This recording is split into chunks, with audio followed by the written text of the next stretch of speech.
ఓం శ్రీమాత్రే నమః. ఛానల్లోకి స్వాగతమండి.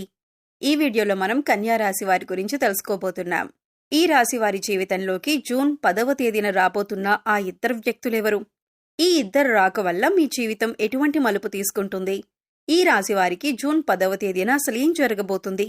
మీరు వినబోతున్న వార్త మీకు ఆనందాన్ని కలుగజేస్తుందా లేదా అనే అంశాలతో పాటుగా ఈ సమయంలో మీరు చేసుకోవలసిన దేవతారాధన అలాగే పాటించవలసిన పరిహారాల గురించి వివరంగా తెలుసుకుందాం.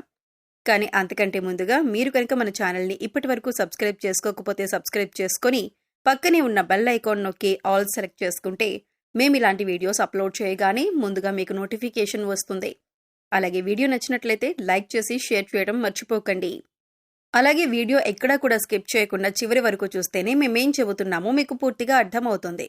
ఇక వివరాల్లోకి వెళ్ళిపోతే ఈ రాశివారు చాలా సున్నితమైన స్వభావాన్ని కలిగి ఉంటారు. చూడటానికి ఈ రాశివారు బయటికి కోపంగా కనిపించినా కూడా వీరితో ఎక్కువగా పరిచయం ఉన్నవారికి వీరి గురించి బాగా తెలుస్తుంది. ఎందుకంటే వీరంత సున్నితమైన మనసును కలిగి ఉంటారు. ఎప్పుడూ ఇతరులకి మంచి జరగాలి అని కోరుకుంటారు. తమకి ఉన్నంతలో ఎదుటి వ్యక్తికి సాయం చేయాలనే మనస్తత్వాన్ని కలిగి ఉంటారు. ఇలాంటి ఎన్నో మంచి లక్షణాలు ఉన్న ఈ రాశి వారికి ఒక చిన్న ఇబ్బంది కూడా ఉంటుంది. అదేంటంటే ఎంత డబ్బులు సంపాదించినా కూడా వీరి చేతిలో ధనం అనేది నిలవదు. ఏదో ఒక రూపంలో ఖర్చు అయిపోతూ ఉంటుంది.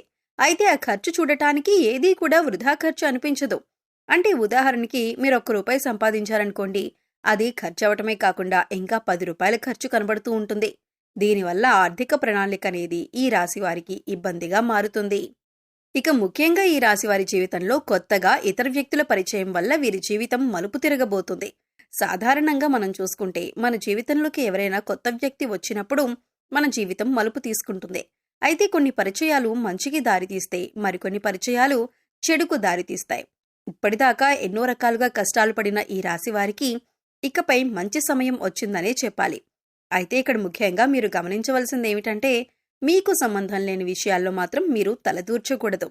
ఎందుకంటే మీకు సంబంధం లేని విషయాల్లో కలుగజేసుకొని ఏదైనా ఒక చిన్న మాట అన్నా కూడా అది మీకు తెలియకుండా మీకు చెడు చేసే విధంగా మారుతుంది. ఇటువంటి ఒక పరిణామం వల్ల మీరు జీవితంలో ఇబ్బంది పడే అవకాశం ఉంటుంది. ఇక ప్రతిరోజు కూడా మీరు ఎంతో బిజీ లైఫ్ స్టైల్ని కలిగి ఉంటారు. ఇటువంటి సందర్భంలో మీరు అనవసరమైన విషయాల్లో జోక్యం చేసుకోవటం వల్ల మీ పనుల్లో ఆటంకాలు కలగటం మాత్రమే కాకుండా శత్రువుల్ని కూడా మీరు కొని తెచ్చుకున్నవారవుతారు. ఒక రకంగా చెప్పాలంటే ఇప్పటికే ఈ రాశి వారికి శత్రువులు ఎక్కువ. మీరు చేసే పనిని ఏ విధంగా చెడగొడదామా అని ఎదురు చూస్తున్నవారు ఉన్నారు. అంతేకాకుండా మీరు జీవితంలో ఎదుగుతుంటే ఓర్వలేని వారు కూడా ఉన్నారు.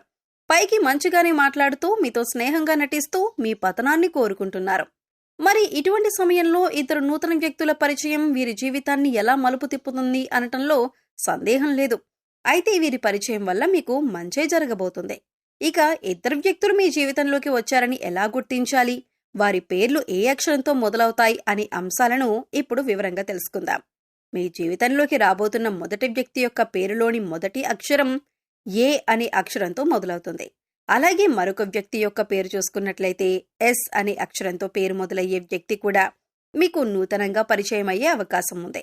అయితే ఇప్పటికీ ఈ అక్షరాలతో పేర్లు మొదలయ్యే వాళ్ళు మీ జీవితంలో ఉంటే కనుక వాళ్లే అని మీరు అనుకోవద్దు. ఇప్పుడు కొత్తగా ఈ వ్యక్తిని పరిచయం అవటం వల్ల వీరు చేస్తున్న వృత్తి, ఉద్యోగ, వ్యాపారాల్లో అనూహ్యమైన మార్పులు చోటు చేసుకుంటాయి. ఇక మీరు విద్యార్థులైతే కనుక వీరి పరిచయం వల్ల ఎన్నో నూతన అవకాశాలను మీరు పొందుతారు. మీ విద్యకు సంబంధించి జీవితంలో ఎన్నో నూతన ప్రయత్నాలను చేసి వాటిలో విజయం పొందుతారు.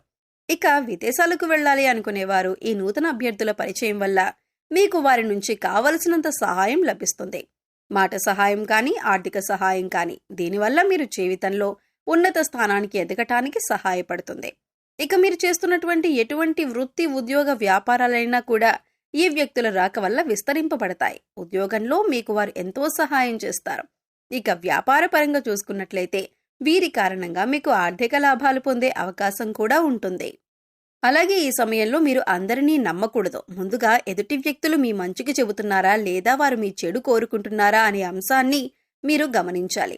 లేదంటే అది మీ జీవితం పైన ప్రభావం చూపించే అవకాశం ఉంటుంది. ఎందుకంటే మీ పక్కనే ఉంటూ మీతో స్నేహపూర్వకంగా మాట్లాడుతూ మీ చెడు కోరేవారు కూడా ఉంటారు. అందుచేత ఈ విషయంలో మీరు చాలా జాగ్రత్తగా ఉండాలి.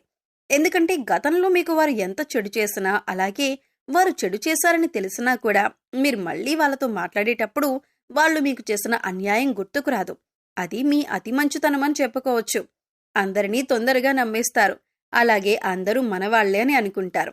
అయితే ఎప్పుడు కూడా అతి మంచితనం అనేది ప్రస్తుత సమాజంలో మంచిది కాదు. అది మీ చేతకానితనమని అందరూ అనుకుంటారు. అందుచేత ఈ విషయంలో తగిన జాగ్రత్తలు తీసుకోండి. ఇక ఏదైనా వ్యాపారంలో కొత్తగా పెట్టుబడి పెట్టాలి అనుకుంటే మాత్రం ఈ సమయంలో మీరు ఇతరుల మాట విని తొందరపడి పెట్టుబడి పెట్టొద్దు. కనీసం మీరు అనుభవజ్ఞుల సలహాలను పాటించాలి. అలాగే మీ ఇంట్లో పెద్దవాళ్ల మాట విని వారి మాట ప్రకారం నడుచుకోవటం వల్ల నష్టాలను తగ్గించుకోవచ్చు. లేదా ఇతరులు చెప్పారు కదా మనం చేసేద్దామని తొందరపాటుతనంతో నిర్ణయం తీసుకుంటే మాత్రం నష్టాల్లో పడే అవకాశం ఉంటుంది. ఇక కుటుంబ సభ్యుల మధ్యలో ఏవైనా చిన్న చిన్న మాట పట్టింపులు ఉన్నా, అభిప్రాయ భేదాలు ఉన్నా కూడా మూడో వ్యక్తిని మీ మధ్యలోకి రానియకండి. ఎందుకంటే ఇది పెద్ద గొడవలకు దారితీసే అవకాశం ఉంటుంది. ఏదైనా సమస్య ఉంటే మీరు డైరెక్ట్గా కూర్చొని సమస్యను మాట్లాడుకుని పరిష్కరించుకోవచ్చు.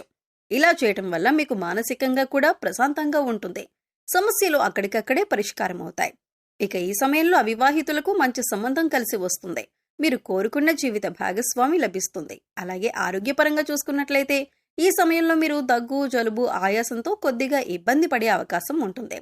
కాబట్టి ఇటువంటి సమస్యల నుంచి బయటపడటానికి మీరు ప్రతిరోజు ప్రాణాయామం చేయటం అలవాటు చేసుకోండి. విద్యార్థులు ఓవర్ కాన్ఫిడెన్స్తో కాకుండా చక్కగా మీరు చదివే దాని గురించి అవగాహన తెచ్చుకొని ఒక ప్రణాళికాబద్ధంగా చదవటం వల్ల మీరు పూర్తిగా సిలబస్ కంప్లీట్ చేసుకుని విజయం సాధించే అవకాశాలు ఎక్కువగా ఉన్నాయి. అయితే ఇక్కడ మీరు గుర్తించవలసిన విషయం ఏమిటంటే, చదవకుండా టైం బాగుంది కదా నేను పాస్ అయిపోతాను అనుకుంటే మాత్రం అవ్వదు. ఖచ్చితంగా మీరు ప్రయత్నపూర్వకంగా సిలబస్ని కంప్లీట్ చేసి ఇన్ టైంలో రివిజన్ చేసినట్లయితే మీరు అనుకున్న ఫలితాలను సాధిస్తారు. ఇక ఈ సమయంలో మీరు ఉన్నతమైన ఫలితాలను పొందటానికి మీరు చేసుకోవాల్సిన దేవతారాధన, అలాగే పాటించవలసిన పరిహారం గురించి చూసుకున్నట్లయితే ఈ సమయంలో మీరు ప్రతిరోజు కూడా లక్ష్మీ అష్టోత్తరం కానీ, లలితా స్తోత్రం కానీ చదవటానికి ప్రయత్నించండి. లేదా విన్నా కూడా మంచి ఫలితాలు లభిస్తాయి. ప్రతిరోజు దీపారాధన చేయండి. ఇష్టదైవ నామస్మరణ చేయండి. హనుమాన్ చాలీసా ప్రతినిత్యం చదవటం వల్ల శత్రువుల నుంచి బయటపడతారు.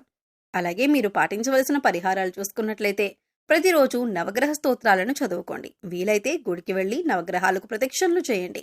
సోమవారం నాడు శివుడికి అభిషేకం చేయించుకోండి. అలాగే ఆడవారు తులసి కోట వద్ద దీపారాధన చేసి 3 ప్రదక్షిణలు చేయండి. అలాగే మీ ఇంట్లో ఏదో ఒక పూల మొక్కలు పెంచడానికి ప్రయత్నించండి. ఇలా చేయటం వల్ల మీ మనసుకు ప్రశాంతత కలుగుతుంది. సో చూశారు కదండి, జూన్ 10వ తేదీన కన్యారాశి వారి జీవితం ఎటువంటి మలుపు తిరగబోతుంది. అలాగే ఈ సమయంలో ఇద్దరు వ్యక్తులు పరిచయం కావటం వల్ల ఈ రాశి వారికి మంచి జరుగుతుందా లేదా చెడు జరుగుతుందా, ఈ సమయంలో మీరు చేసుకోవలసిన దేవతారాధన, అలాగే పాటించవలసిన పరిహారాల గురించి ఈ వీడియోలో మనం వివరంగా తెలుసుకున్నాం కదా. ఈ వీడియో మీకు నచ్చినట్లయితే లైక్ చేయండి. మీ ఫ్రెండ్స్ అండ్ ఫ్యామిలీ మెంబర్స్లో కన్యారాశి వారు ఎవరైనా ఉంటే వారితో ఈ వీడియోని షేర్ చేసుకోండి. అలాగే ఇప్పటి వరకు మన ఛానల్ని కనుక సబ్స్క్రైబ్ చేసుకోకపోతే సబ్స్క్రైబ్ చేసుకొని పక్కనే ఉన్న బెల్ ఐకాన్ నొక్కి ఆల్ సెలెక్ట్ చేసుకుంటే మేము ఇలాంటి వీడియోస్ అప్లోడ్ చేయగానే ముందుగా మీకు నోటిఫికేషన్ వస్తుంది. మరో చక్కటి వీడియోతో మళ్ళీ కలుద్దామండి. ఓం శ్రీమాత్రే నమః.